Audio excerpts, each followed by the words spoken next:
So for Capricorn, Sun, Moon, Rising, and Venus. And what clarification can we give Capricorn for this Magician card in reverse, please, for their relationship that they're thinking about?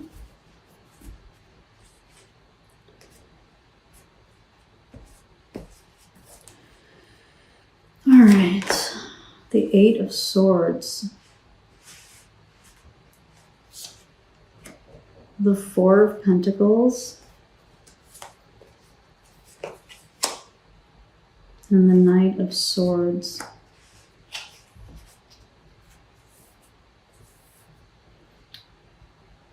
Some of you may be dealing with a Gemini. So we have really strong Gemini coming out here. Magician is Mercury, which is a ruling planet for Gemini. The Eight of Swords is decanically a Gemini card, and the Knight of Swords can represent Gemini as well. All right. So for those of you where that's meaningful. So let's take a look here. The Eight of Swords, the Four of Pentacles, and the Knight of Swords to clarify the Magician for their energy, their current energy in the relationship.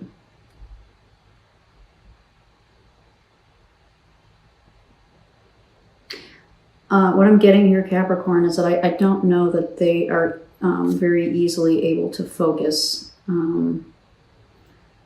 They may be getting pulled in way too many directions. They may not have the skills at this point in time, for whatever reason, to be able to juggle and balance all of the things that that they need to. So it's like what I'm getting is they may have so many things being thrown toward them or at them, that they almost kind of freeze up. You know, it almost kind of becomes overwhelming. So I'm getting like a freeze up type of energy from these. You know, it's become too much for them, and so they have all of this stuff and they don't know what to do with it. And by stuff, you know, apply the word stuff as it, you know, as it applies to your situation. But stuff could be obligations.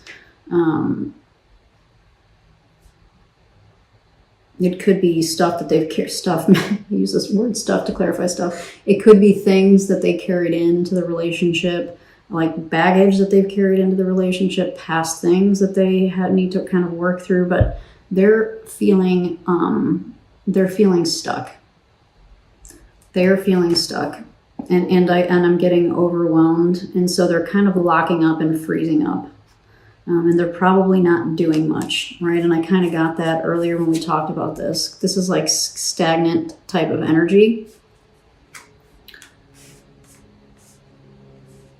So for those of you in separation, I'm not necessarily getting that, but it might apply to some of you. If this is a recently separated relationship, I don't know that they're in any kind of position right now to make any firm decisions about anything.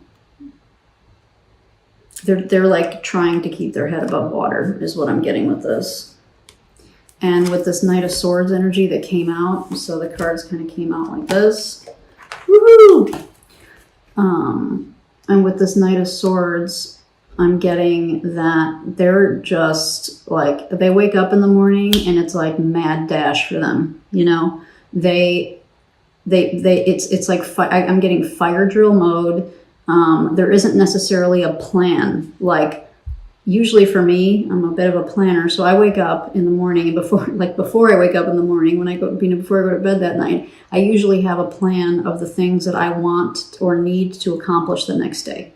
So when I wake up in the morning, I already kind of know what order I'm going to do things and the things that I need to do. When I have things I need to do, right? I don't do that every single day, but when I have things I need to get done, that's kind of the way that I approach it, and that works for me. What I'm getting from this Knight of Swords is that this person doesn't do that. They don't plan. Maybe they don't have time to plan. Maybe their brain isn't wired for planning. So that might be part of why they're stuck with utilizing resources that they have, because they're not good at planning. And so Capricorn, you should be really good at that. being a Capricorn, right? Depending on the rest of your chart, of course, we're being general here, but Capricorns in general are good at that type of thing. And this person may be challenged in that department. And if it's a Gemini, yup, that's like classic Gemini stuff. Too distracted, wanting to do 20 things at the same time, interested in 500 things, and like, which one do I choose? But that could apply to everyday life stuff too, right? So they may be feeling really overwhelmed. And so, like I was saying, when they wake up in the morning, it might just be like, all right, what's the thing that's most on fire, right? That's what I'm going to do first. And when I get that fire out, then I'm going to jump to the next thing. And then maybe I'll find time to have lunch, and maybe I won't get to eat till 8 o'clock at night. Like, it's that kind of just chaotic. Okay, what am I going to do? It's kind of that type of jumping around energy. Like, all right, I got to do this, I got to do this, I got to do this, and I got to do that, and I got to, without having a plan, is the point. All right, it's a shit ton of stuff to do, and not having a game plan on how I'm going to do it. All right. That is the energy that the person that you're thinking about is in. If this is a job, this is like a nightmare company. All right, this is like the nightmare company to work for, where they don't have processes written out. Everything is a fucking fire drill because they haven't taken the time to do, planning, like business continuity planning, or disaster recovery type of, like, when something breaks, what do we do? They haven't taken the time to do that, right? So when stuff goes down, it's a damn madhouse because there aren't any plans in place. There aren't any processes in place to take care of that. All right. So this applies if this is a job for you as well. The thing you're thinking about, if it's not a romantic relationship. All right. Yeah. This is chaos. This is chaos that causes, like, inaction, because it's like, I don't even know what to do first. I don't even know what to do first. And when I do action something, it's a fire drill because I don't have a choice. It's like, when I'm forced to do something, I'll do it, but it's going to be quick and rushed and fire drill mode because I haven't thought through and planned out how I want to do this. All right. I hope that makes sense. Let's see, where are we at? We're at 27 minutes.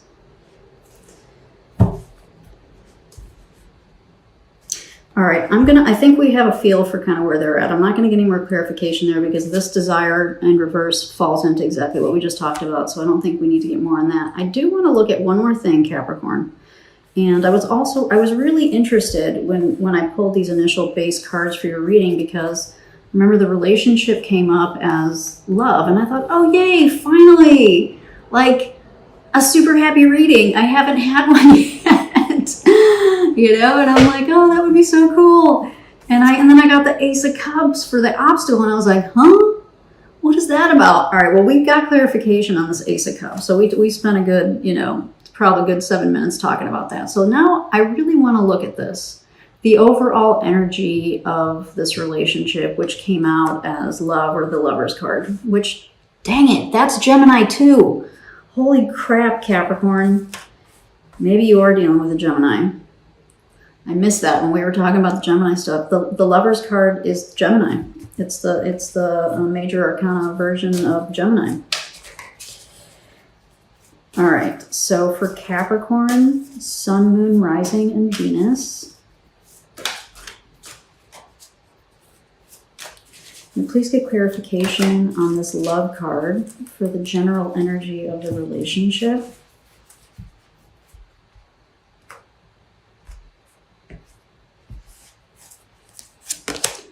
The High Priestess,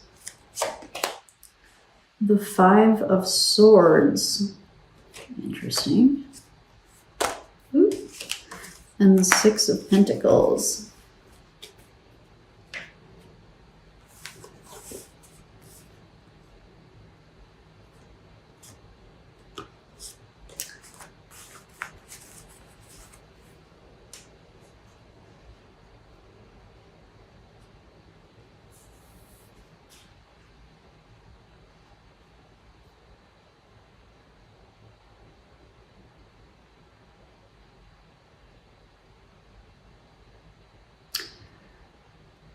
Wow.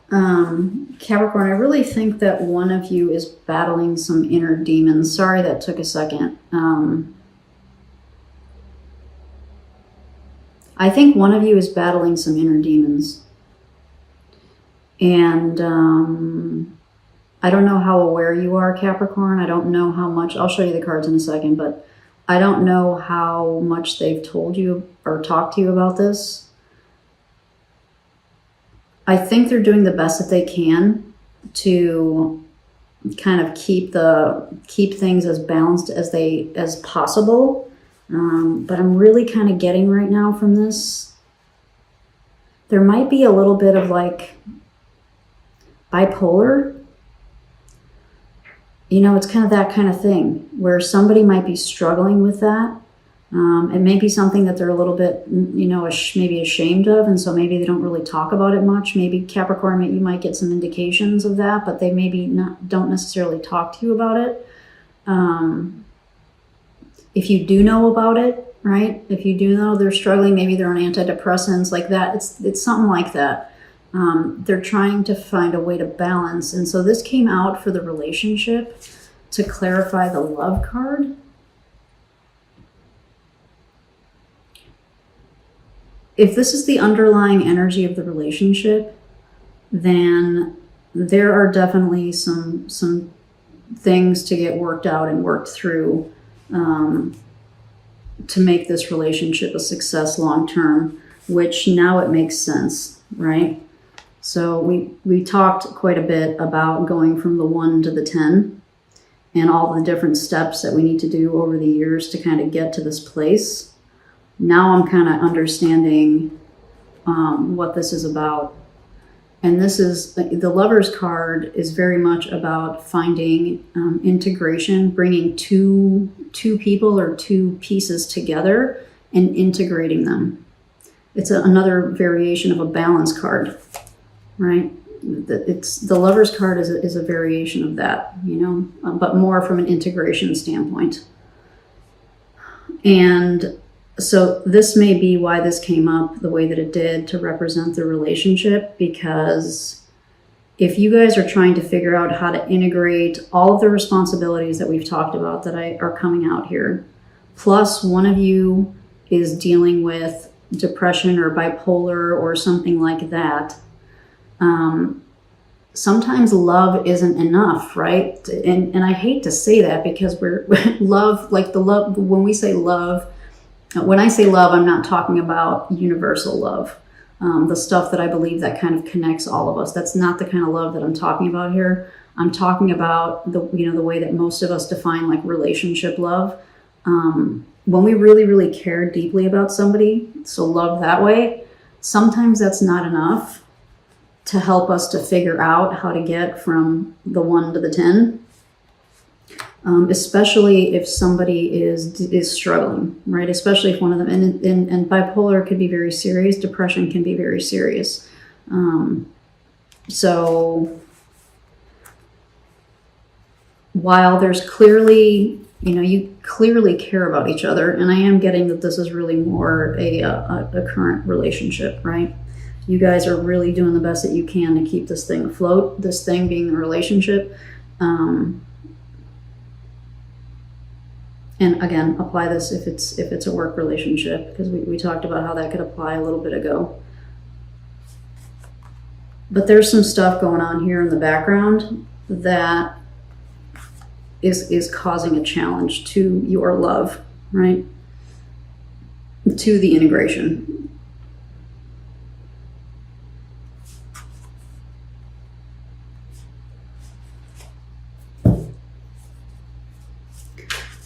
Can you get a little bit more clarification or validation, please, for Capricorn tied to this overall relationship energy, please?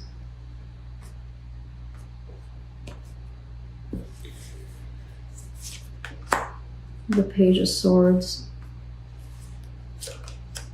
and the Six of Swords. Yeah, something's going on, Capricorn. I'm guessing it's the person that you're thinking about. If it's not a person, it's the job, kind of nightmare job scenario that we talked about, but this applies as well. The swords are all about our mental energy, the way that we communicate, it's up here. And more Mercury too, right? So there's such strong Mercury coming through in this reading through Gemini and through the swords.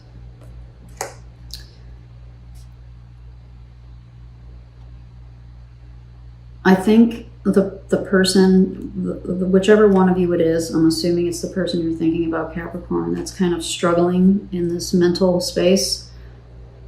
I think that they really are trying to get through it and get past it. They probably need to communicate about it more, though, is what I'm getting here. They may not be communicating about it as much as they should or could.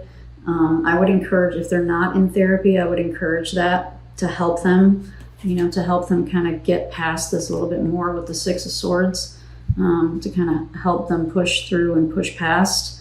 But I think some honest communication and maybe getting some honest feedback from like a therapist or something might really be helpful for them, because over time it might flip them out of this energy, right?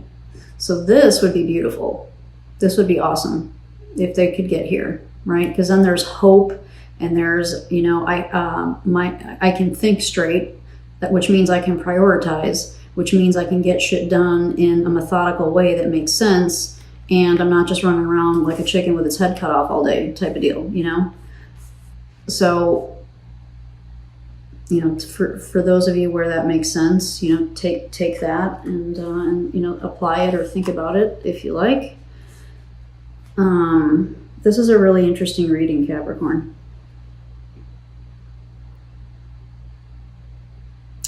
All right, I'm going to get you some a couple parting messages from the Animal Spirit Oracle for this relationship. So for Capricorn, Sun, Moon, Rising, and Venus, what parting messages can we give to Capricorn for this relationship?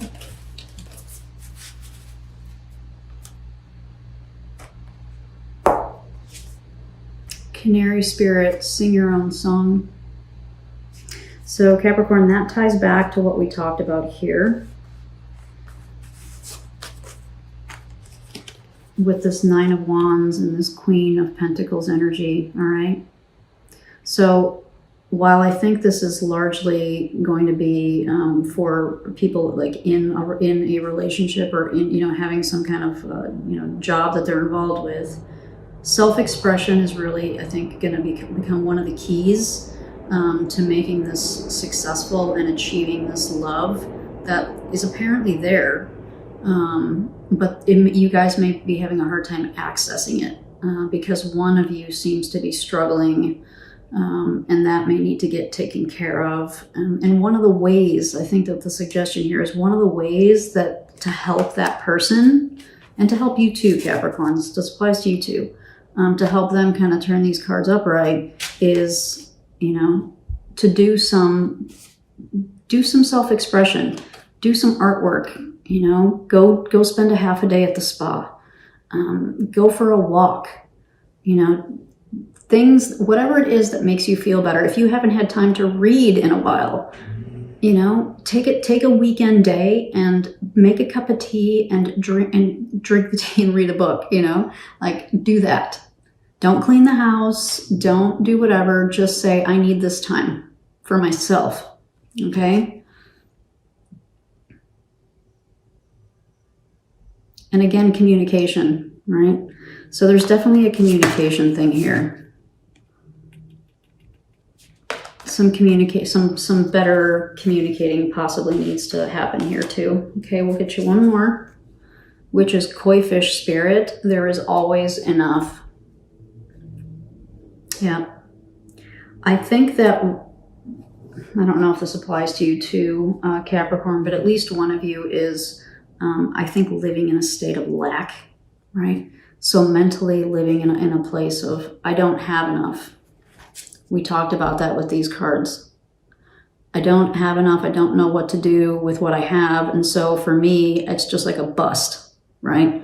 So I might as well just not even have enough because it's so much that I don't even know what to do with it, right?